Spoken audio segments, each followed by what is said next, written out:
about the presidential system of government. It's a continuation of the course part 305, and we will be talking about the presidential system of government taking our bearing from there today. Those of you that are new to the stream, let's do to smash the like button, also use the subscribe button, and also do to sign up for our private class where we walk you through all your courses with all the materials needed to succeed in this semester and in other semesters. All right, please, for those of you who are new to the stream, ensure you use the comment section, say hello, hi, and also those of you who are just returning, all right, to the stream, use the comment section to say hello, hi, good morning. All right, and also smash the like button. With this being said, let's go straight into it. Okay. So very quickly, we'll be confirming my audio, just making sure everything is on point. So while I do that, part 305, and we're talking about the presidential system of government, SPSG, the presidential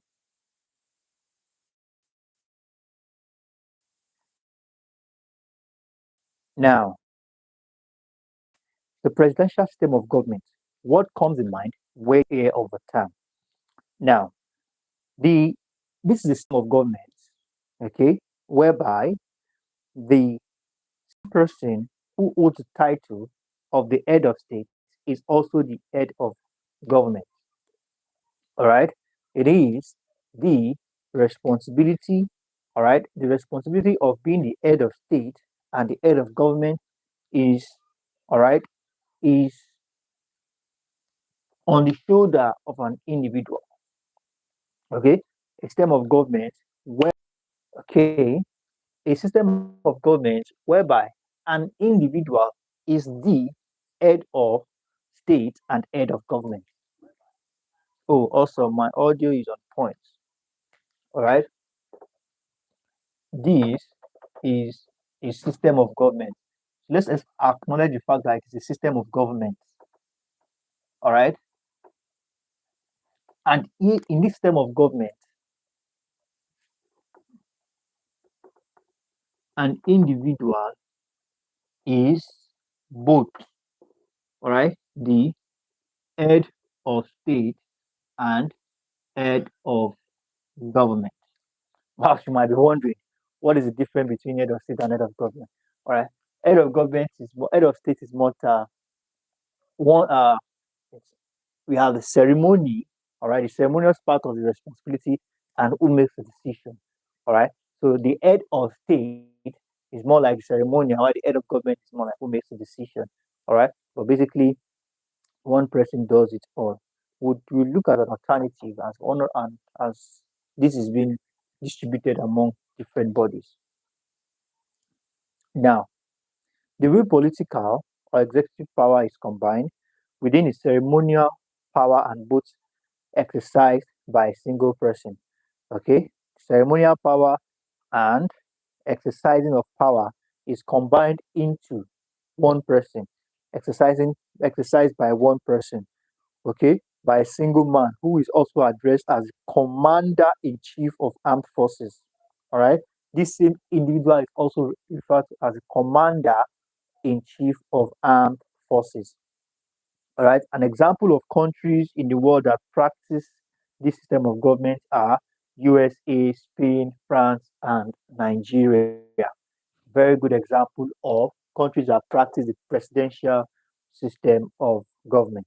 Okay, so some of the functions of the presidential of a president, all right, in a presidential system of government is that is the executive president. Now, the executive president is both head of state, all right, some of the function now,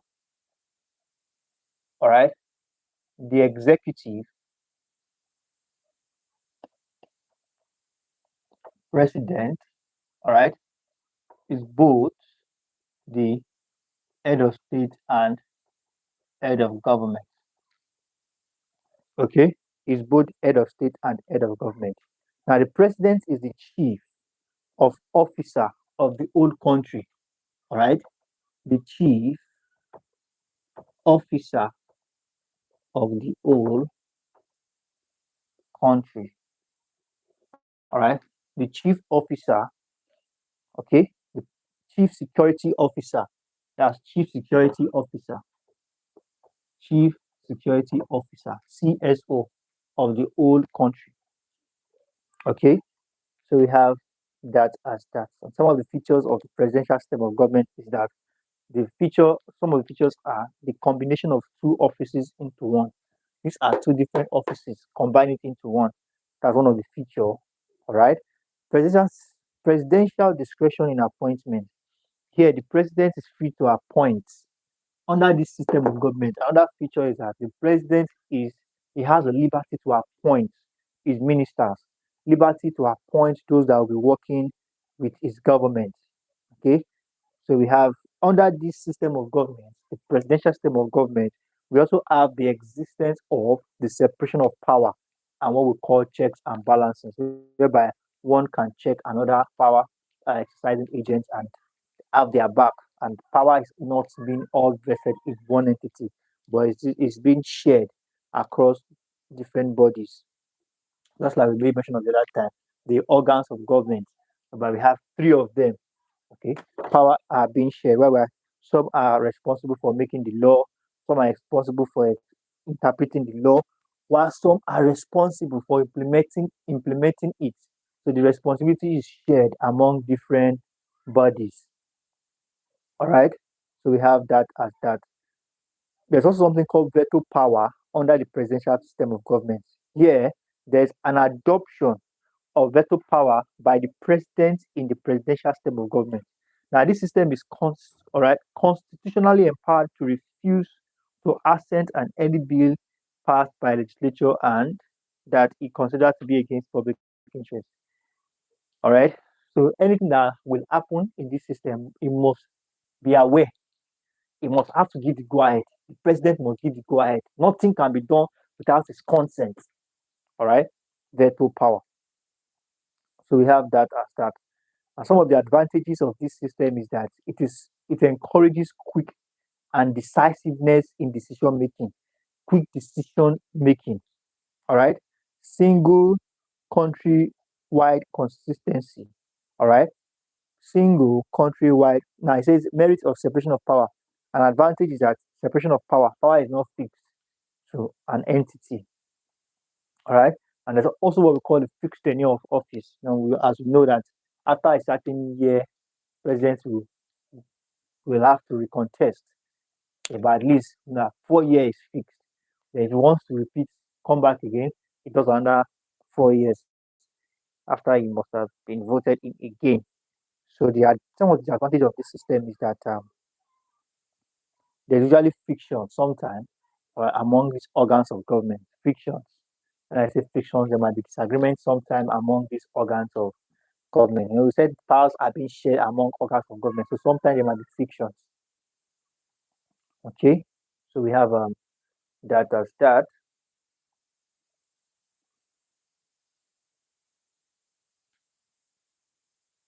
So now let's take very expensive to operate. All right, system of governance is also very expensive to operate, and we have that as that. So very quickly, let's talk about the parliamentary system of government. All right, so we're just going to parliamentary.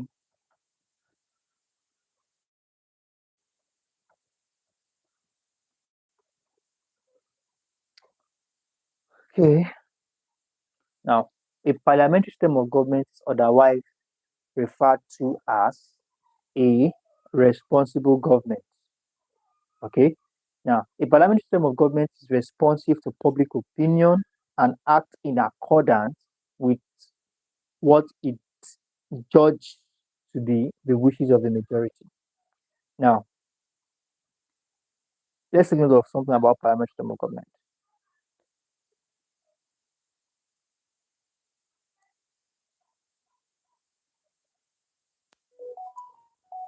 Now, one thing we need to understand about this system of government is that a responsible kind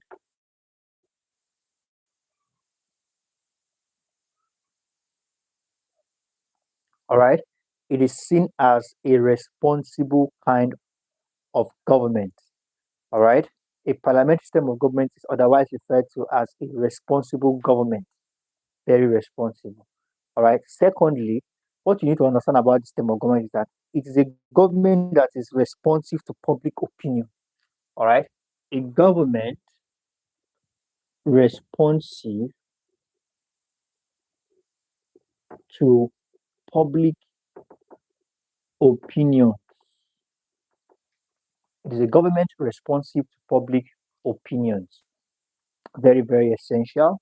Government responsive to public opinions and act in accordance with what it judges to be what wishes of the majority. All right. Act according to the wishes of the majority. All right. Majority of the people. Of the people. Okay. Now,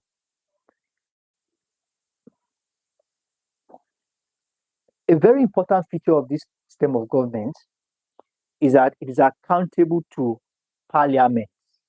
All right. It is accountable to parliament. It is a very, very accountable system of government.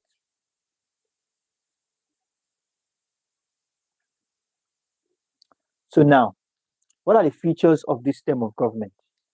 We have the dual executive, we have the fusion of power, okay?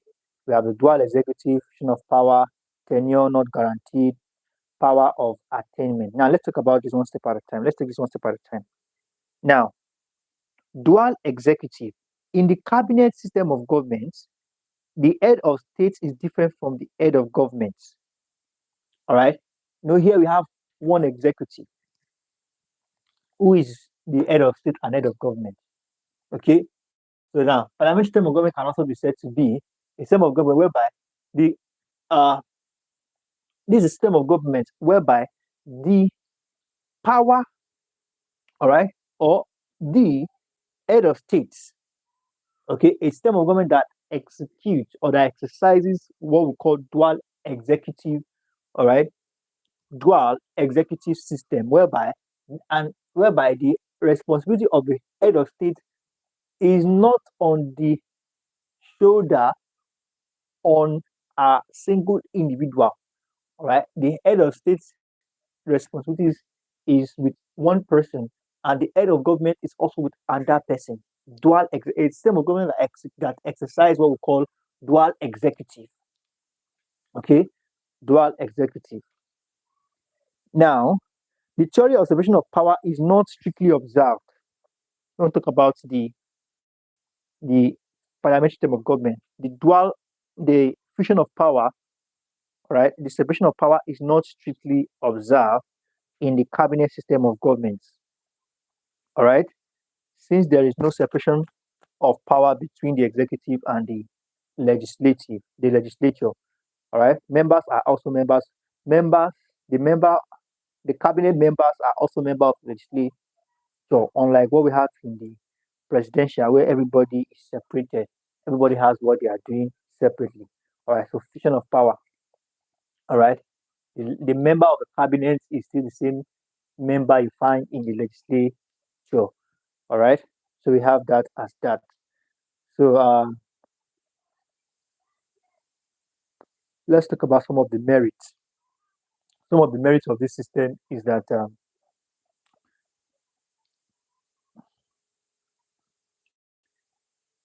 in this system of government, autocracy or dictatorship can be easily curbed. All right, merits. All right, dictatorship. All right, can be or autocracy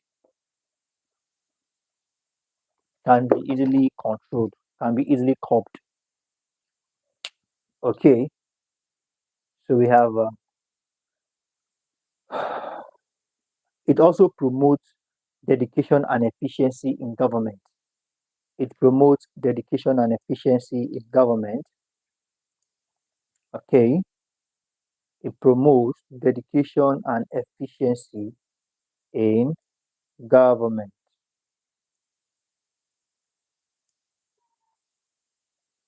And some of the demerits are parliamentary system violate the principle of separation of power. All right. There's also high chances that there will be clashes since there is no really separation of responsibilities, like there's no really separation of power whereby member of cabinet is the same member you find in legislature. So there might be clash of interest. All right. Chances that there will be clash of interest is high. So very quickly, let's talk about the unitary system of government.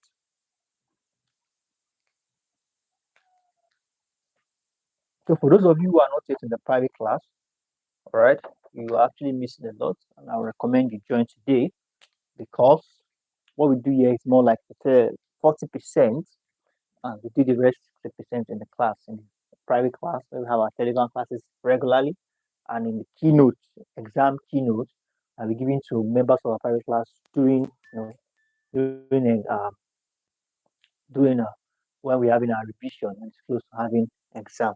So do have to reach out to me on our official website today, and you can also be here. Government is regarded as unitary when the national or central government is supreme. All right, when the national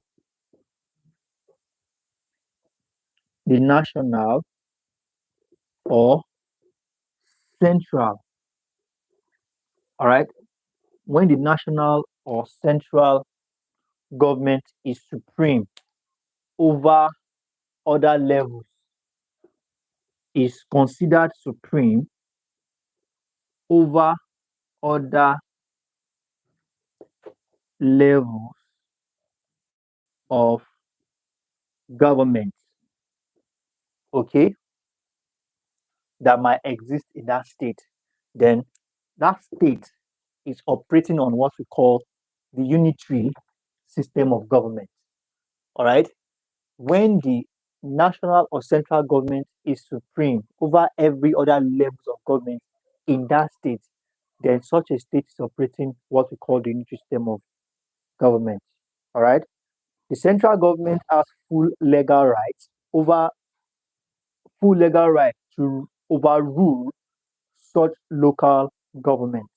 Right? More like when power is centered in the center, or when power is concentrated or focused, all right, alone in the center.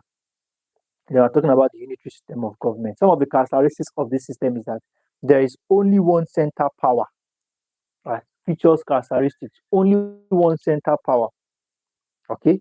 The central government is not, all right. Central government not only has the power to dissolve the subordinate level, it has also to create power to dissolve and create subordinate governments or levels of government. And some of the merits of this system is that it can help to preserve and promote national unity. Right? Merit, promote, all right, national unity. Okay, promotes national unity. Uniformity of law. All right, uniformity of law. And one of the merits is that no local initiative. All right, demerit. All right, no local initiative. Since power is concentrated in the middle, in the center, then initiative from other subordinate levels might not be welcomed. So we have that as that. So let's quickly talk about the federal political system. All right. Okay, I think we should take that in our next class. Let's just highlight that. Okay. Yeah, basically, we'll take that in our next class so we can cover things properly. All right. So thank you very much, everyone. I believe you will be able to gain something to this class. Please let's do submit our notes to the appropriate quarters. I look forward to subsequent tutorials. Do have a wonderful morning. Bye for now.